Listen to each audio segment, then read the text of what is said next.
हम पूरे उस बिल को उस एक्ट को अनकॉन्स्टिट्यूशनल मानते हैं और ये आर्टिकल 25, आर्टिकल 26, 14 और 15 और 29 का ग्रेव वायलेशन है। ये हम पहले से ही बोल के आए और आज फिर आपके सामने रिपीट कर रहा हूँ।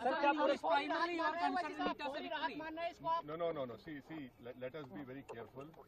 The Honorable Supreme Court, as rightly pointed out by my counsel, Mr. Nizam Pasha, the Supreme Court has said that the Central Waqf Council and the State Waqf Boards will not be constituted. Waqf by user cannot be deleted. Now, there are other provisions also, which we as a party have come to the Honorable Supreme Court that calling it unconstitutional.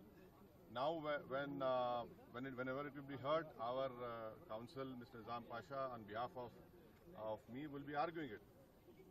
As you know very well, that during the deliberations of the Joint Working Committee, I have given a Dyson report opposing all the amendments that were proposed by the government. And during the debate in the Parliament on the consideration or passing of that bill, I have opposed each and every amendment. I have called it unconstitutional.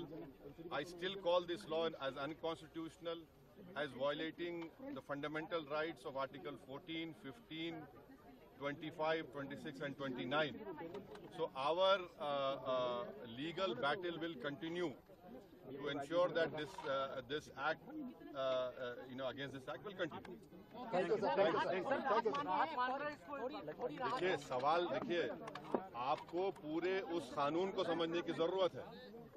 अब 5 साल का मुसलमान practising रहेगा, 5 साल practising मुसलमान का तो रहेगा। अब उसको कौन डिसाइड करेगा? अब कोई महिला है उसको कौन डिसाइड करेगा? तो ऐसे कई उसमें जो अमेंडमेंट्स के जरिए लॉ बनाया गया है, हम उसके आज भी मुखालिफत कर रहे हैं और कल भी अपोज करते रहेंगे। और लीगली हम सुप्रीम कोर्ट में चैलेंज किए, हम उसको उन तमाम चीजों को violation of the fundamental rights मानते हैं। Thank you.